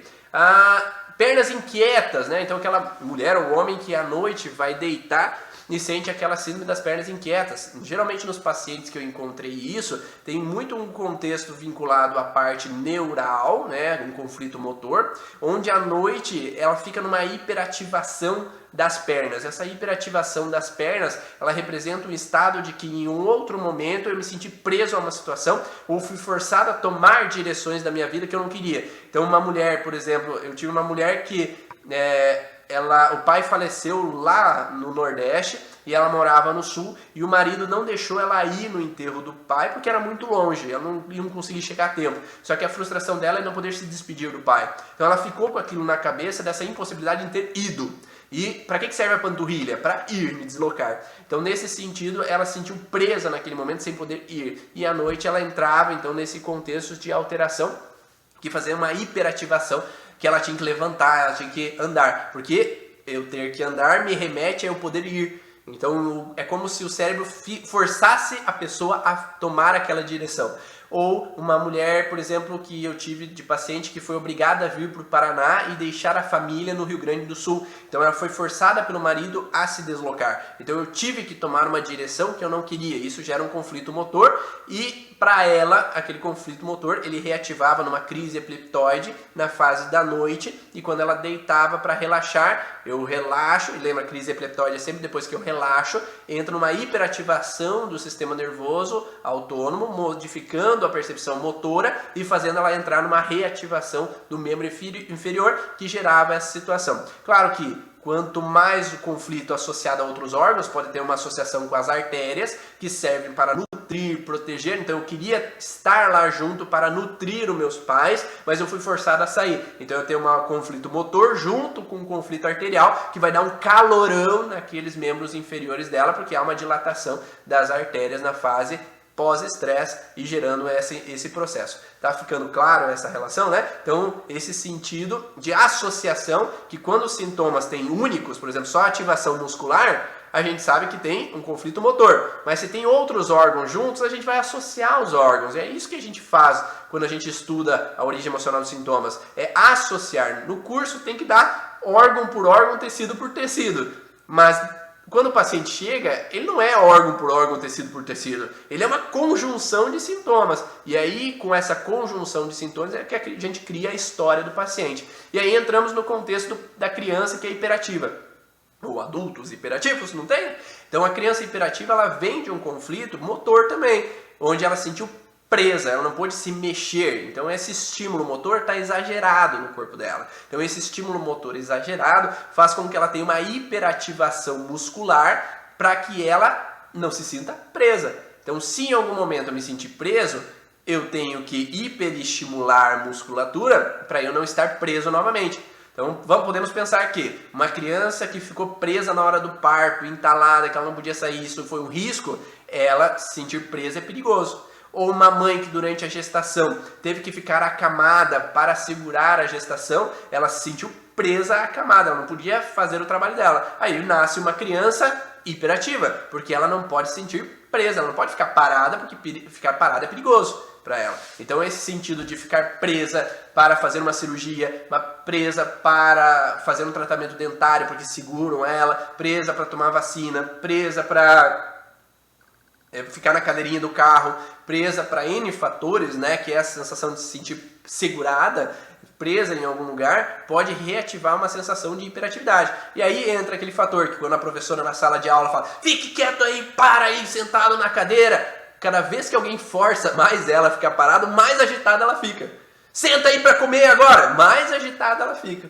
Então, cada vez que eu sinto preso a uma situação, eu quero fugir. E isso adultos também têm. Cada vez que eles se sentem pressionados, sufocados, eles saem, eu vou lá andar de bicicleta 30 km, eu vou correr 20 km agora, porque eu quero fugir, porque eu me sinto preso a uma situação que eu não estou à vontade. Então, cada vez que eu me sinto preso, eu vou usar de um artifício para sair. Então, o meu cérebro joga um estímulo motor generalizado para que eu possa sair. Pode ser só na parte inferior, que eu tenho as pernas que eu fico mexendo o tempo inteiro porque eu quero sair daquele lugar, eu me sinto preso naquele lugar, ou uma inquietação geral, onde eu me sinto preso a uma situação que eu sou forçado a tomar uma direção que eu não quero, ou eu tenho que fazer algo que eu não queria, eu me sinto preso a uma situação que me seguro de uma forma e não deixam eu fazer o que eu gostaria, ou eu estou preso que eu não posso fugir dessa situação que me representa um perigo. Ficou claro essa relação? Vocês têm pacientes às vezes que têm essa hiperatividade?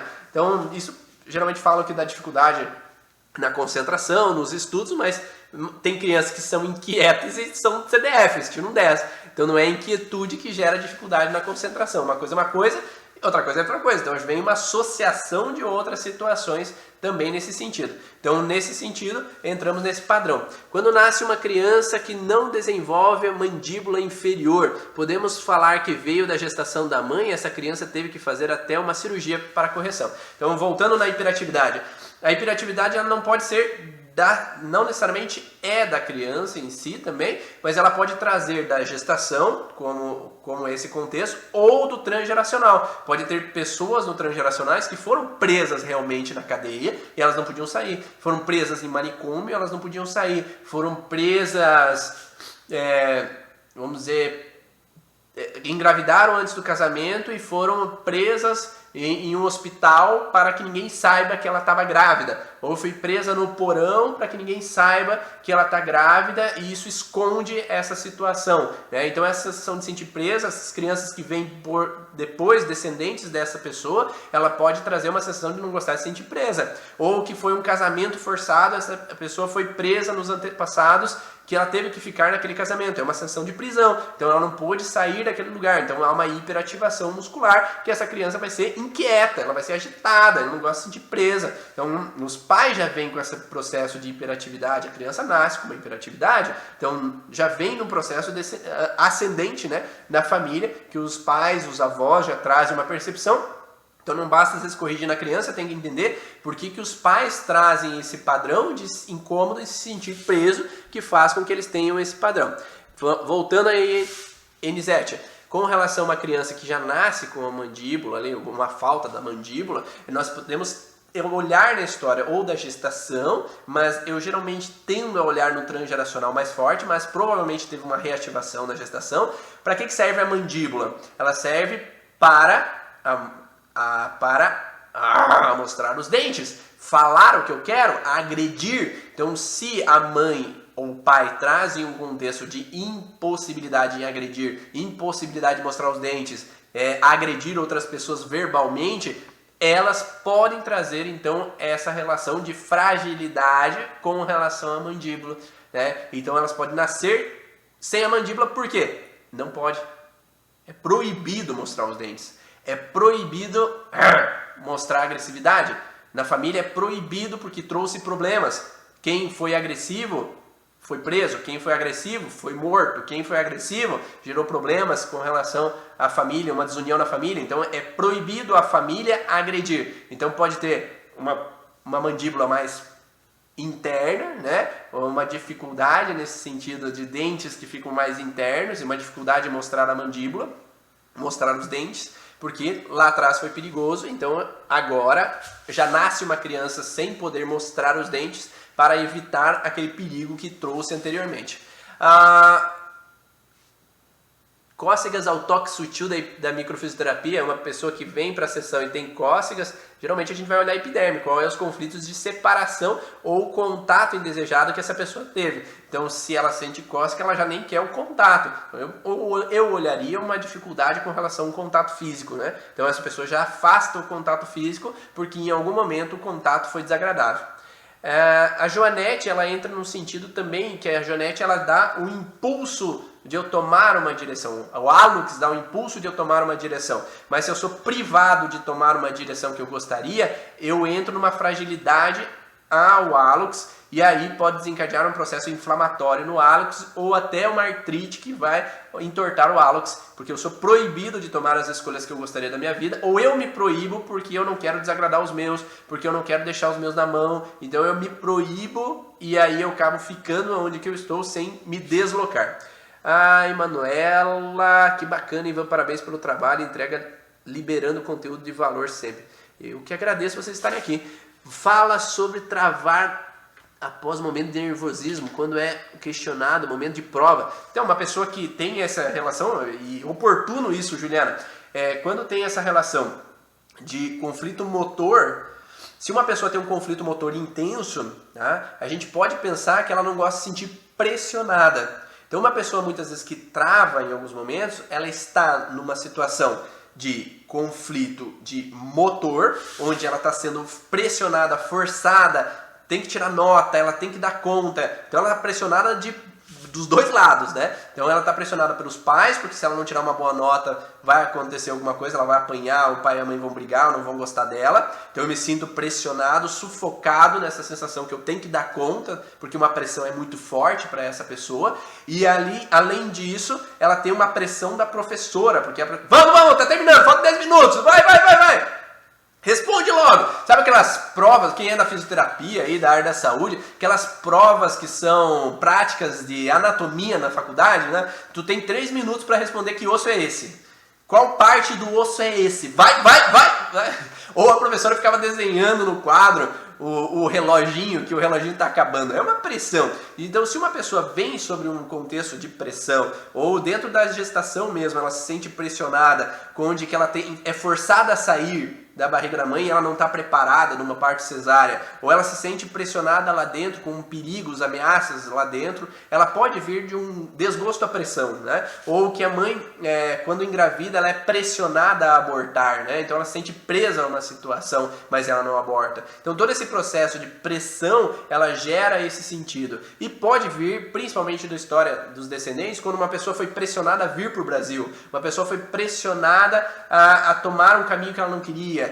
Todo esse processo de sentir preso, sentir pressionado, sentir sufocado com relação a uma situação, ele pode gerar um conflito motor que onde uma pessoa agora ela está sendo pressionada em provas, ela pode travar. Daí, se além desse processo motor tem um conflito com relação à epiderme, que é um conflito de um contato indesejado, uma separação com as pessoas, porque se eu não tirar boa nota, meus pais vão se separar de mim, vão se afastar de mim. Eu vou me separar dos meus colegas do colégio, porque eu vou reprovar. Aí eu tenho um conflito de separação, e conflito de separação em uma crise epileptóide gera amnésia, gera uma crise de ausência. Então a pessoa pode ter crise de ausência junto com conflito motor, onde o conflito motor paralisa tudo, né? Então eu não consigo me mexer, eu não consigo falar, então eu paro e eu não consigo sair daquele lugar. Então isso pode gerar um conflito intenso, depende da intensidade da pessoa. Tem pessoas que lidam bem com essa cobrança, com essa pressão. Tem pessoas que não lidam bem. Então tem que olhar no transgeracional, tem que olhar na gestação, o que veio e o que a pessoa viveu na infância dela, né? A Sheila, o antepassado se sentir preso é um pré-programante, né? A criança precisa viver o DHS para ativar. Sim. Então sempre para o que eu entendo, tá? Cada pessoa entende de uma forma diferente, cada método entende de uma forma diferente. Sempre é preciso ter um pré-programante, que é um antepassado, uma história da família, por isso que no curso Origens Avançado a gente fala tanto do transgeracional, porque é extremamente importante trabalhar isso. Um programante, que é um pré-programante, que é o hereditário, programante, que é na gestação ou começo da vida, e um desencadeador.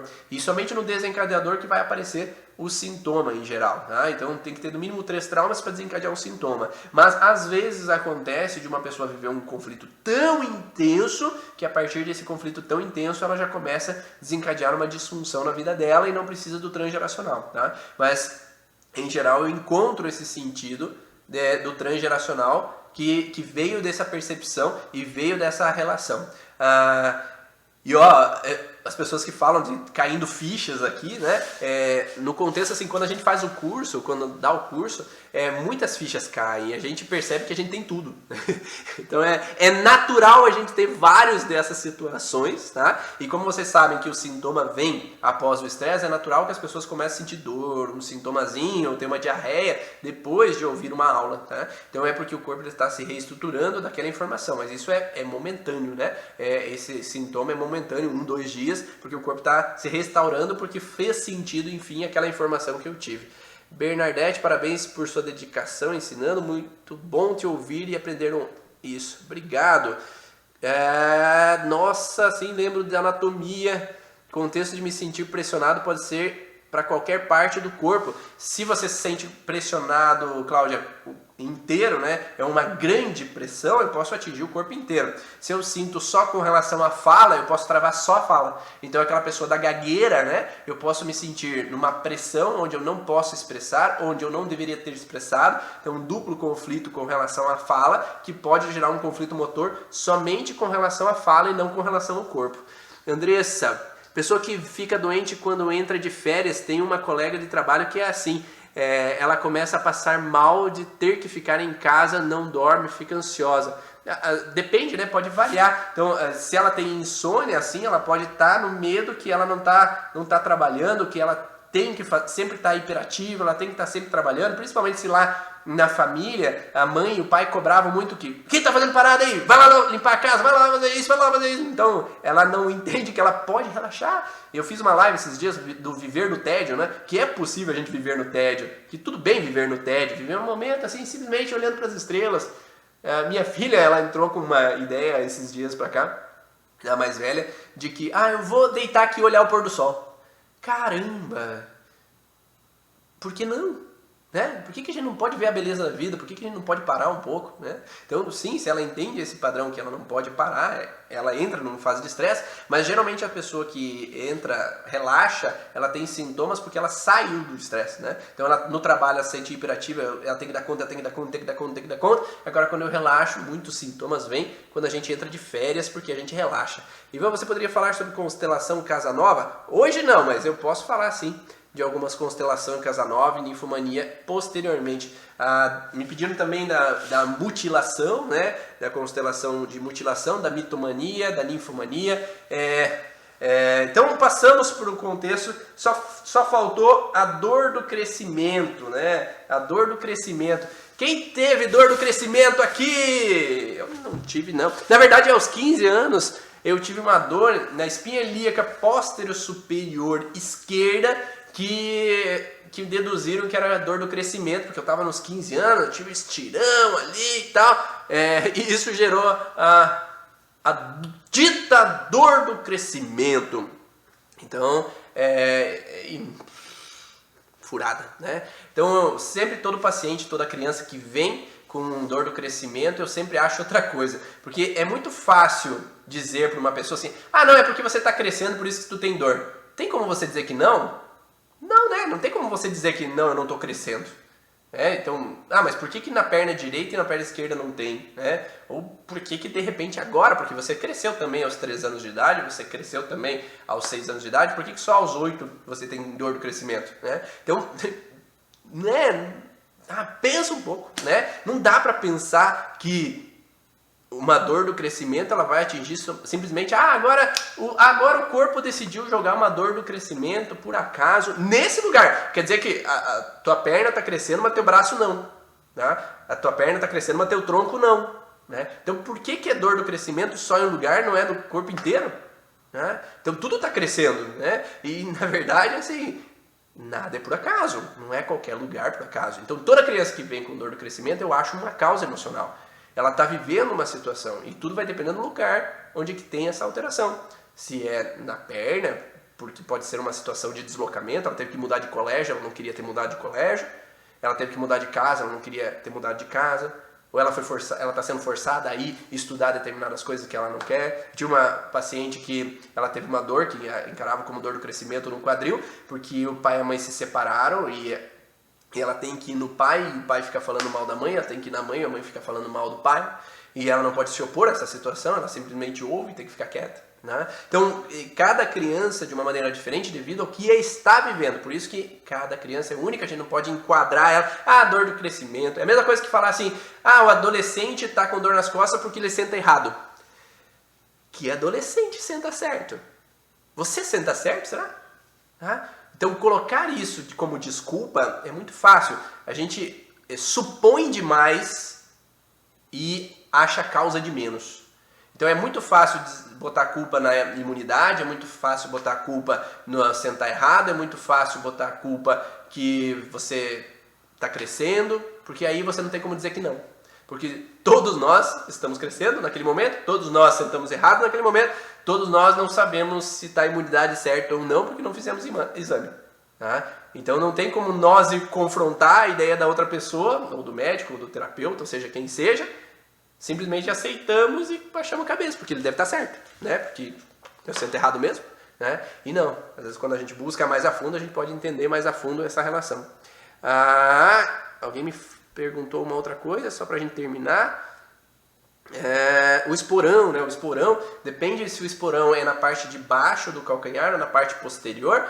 Na parte posterior ele está vinculado à inserção do tríceps sural, né? Da parte ali dos gêmeos, né? Da panturrilha, e ele vai ser tracionado, né? Numa sensação de deslocamento. Então, geralmente o que eu encontro assim, eu estou preso com os pés num lugar, mas eu queria me deslocar. Então, eu tenho que ficar aqui por meus filhos, mas eu queria me separar do casamento. Então, eu queria me deslocar, mas eu não posso. Tá? Então, eu estou preso. Então, os pés estão fixados no chão, mas o músculo, ele é como se ele quisesse tracionar. Lembra do simbólico, né? Então, se eu penso que se eu coloco um hambúrguer na boca, a minha saliva começa a ser produzida. Se eu penso no hambúrguer, eu começo a salivar ao mesmo tempo.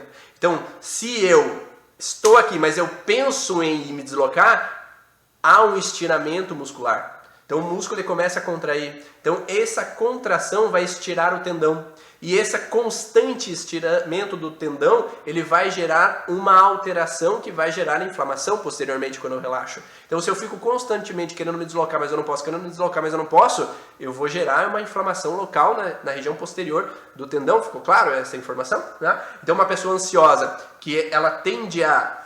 Nós fizemos uma live, eu e a Denise, está lá no podcast, vá na Origens. Então, procura lá no podcast que tem a live em áudio que eu e a Denise fizemos. Ela falou dos conflitos de postura e emoção, onde uma pessoa ansiosa que tende a deslocar o centro de gravidade para frente, ela vai estirar aqui toda a musculatura posterior e vai estirar essa musculatura do tríceps sural, que vai tracionar essa região do calcâneo, que vai provocar uma tensão constante naquele local e vai desencadear um esporão naquela região. Com relação à parte inferior, geralmente eu encontro principalmente pessoas que querem frear algo. Sabe aquele negócio de que eu sou forçado a sair? O calcanhar é como se freia para que eu não quero ir. E eu já imagino aquela criança assim, sendo levada de castigo para a sala, para o quarto dela. Então ela é puxada e ela freia que ela não quer ir. O calcanhar que vai frear. Então nesse sentido que ela não quer frear uma coisa, mas é forçada a tomar uma direção. Ah, que bom que vocês estão gostando das explicações. A angústia pode vir após uma sensação de realização. Depende, a gente pode entender diferentes formas de angústia. A gente pode estar angustiado numa fase ativa de estresse, de uma preocupação, mas tem a crise epileptoide, que a crise epileptoide de um órgão, ela pode reativar a simpaticotonia e pode gerar uma angústia sim quando uma pessoa sai de um estresse. Então isso pode sim aparecer. Paralisia do sono é geralmente um conflito motor também, então é um conflito motor onde eu não posso me mexer, então a gente vai ter essa alteração, e eu falei numa aula dentro do curso Origens lá, com relação a um processo de pineal junto com o conflito motor, então nós podemos ter uma conjunção de fatores que eu posso paralisar e não conseguir me mover devido a um conflito de motor grave, né? Então aos 6 anos muita dor na panturrilha, do crescimento. Cara, não tem como fugir de você, suas explicações nos viciam. Que bom, Amaro, que bom, fico feliz. Deixa eu ver o que mais aqui. Você está contribuindo demais, quero muito fazer o seu curso, que bom. Fala um pouco mais, por favor, como pode fazer o curso online, próximas datas. Ainda não temos as próximas datas por causa dessa situação que nós estamos vivendo agora, né? Mas futuramente a gente vai divulgando aqui no Instagram as próximas datas, tá? A princípio a próxima data tá lá para maio, mas ainda, devido ao que nós estamos vivendo, ainda não tem confirmação, tá? Então nós vamos pensando aí futuramente, tá? Intolerância à luz, geralmente é o coroide do olho, que é um conflito onde que eu vivo uma situação perante a uma luz que é muito forte. Por exemplo, eu tive pacientes que fizeram uma cirurgia, tiveram parto, né? Um grande conflito de parto também, que quando a criança nasce tem uma luz na cara dela. Ela tá lá na escuridão, 9 meses na escuridão, de repente fica uma luz na cara dela quando ela nasce, porque o médico quer colocar uma luz para ele enxergar melhor lá de dentro, né? Então essa relação de uma luz que eu entro, então é um perigo, um parto cesáreo, um parto com perigo, por algum motivo, eu tenho uma luz ali na minha cara, eu acordo e já vou de cara para aquela luz, eu nasço e já tenho de cara para aquela luz, e eu tô no medo, eu tô de cara para aquela luz, então aquela luz representa uma leitura de um perigo, ou uma pessoa que viveu um enterro, um sol intenso e aquela frustração de separação com relação a uma pessoa e um contexto de fragilidade visual, e eu me separo daquela pessoa naquele sol intenso. Então cada vez que eu tenho aquele sol, arde o olho, incomoda o olho. Ou uma pessoa que vai dirigir à noite, esse paciente que eu falei do nascer com a luz na cara, quando ele foi dirigir à noite, a luz dos outros carros batia no olho e dava uma sensibilidade visual para ele nos olhos, né? Muito bom, Ivan, gratidão por estar diariamente fazendo diferença. A Lívia. E me perguntaram a última, tá? A última questão paralisia do sono. Hemangioma. O hemangioma está vinculado geralmente, tá? Num conflito relacionado, vai depender do local onde é que está o hemangioma, mas eu geralmente analiso um contexto arterial venoso, né? Nesse sentido de para que serve a veia? As veias servem para eliminar todo a sujeira que vem das células de volta para o pulmão, para que seja eliminado então a parte de dióxido de carbono, no rim eliminado todos os dejetos, né, incômodos, ou aquilo que não foi absorvido pelo corpo para ser eliminado e voltar ao coração, para voltar ao pulmão, buscar oxigênio e nutrir o corpo. Então as artérias para nutrir, as veias com relação a eliminar. Então quando eu tenho um acúmulo arterial em uma determinada região, eu tenho talvez uma sensação de incapacidade em nutrir uma situação ou algo que eu perdi de vista, alguma pessoa, então relacionado ao local, visual, então eu perdi alguém de vista, eu não pude nutrir aquela pessoa, ouvi alguém falecendo, eu não pude nutrir aquela pessoa para que ela não falecesse, e geralmente vem num contexto transgeracional, né? Uma situação grave lá nos antepassados, ou venosa de eu não conseguir eliminar algo de sujo que eu presenciei. Então eu não queria aquela sujeira que eu presenciei, eu não queria mais presenciar aquilo, eu não suporto mais ver aquilo, e aí poderia gerar uma alteração nessa relação visual, tá? Eu cansei aqui, e vocês, né? Foi muita informação, espero que tenham gostado dessas informações. Vamos fazer mais essas lives de perguntas e respostas, né? Para que eu possa falar sobre alguns detalhes aí da origem emocional de alguns sintomas. Não basta saber a origem emocional dos sintomas, tá? Então, eu tô falando possibilidades para você, cada caso é um caso. É importantíssimo saber todas as 5 leis biológicas, a fase do sintoma, se é o sintoma de fase de estresse, pós-estresse, para saber a hora que você tem que falar e o que tu tem que falar para o teu paciente, saber identificar cada um desses sintomas de alteração para que o paciente possa ter mais sentido naquilo que está acontecendo. Então, sempre é importante entender cada um desses padrões para que você possa então ser mais preciso na orientação do teu paciente.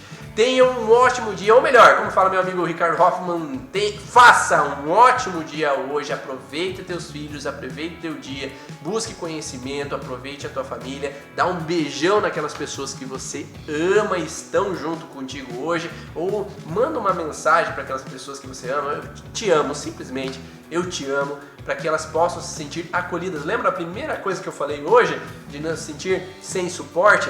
Dê um suporte aos teus próximos, manda um beijo para eles, fala que você ama, que você tá ali se eles precisarem.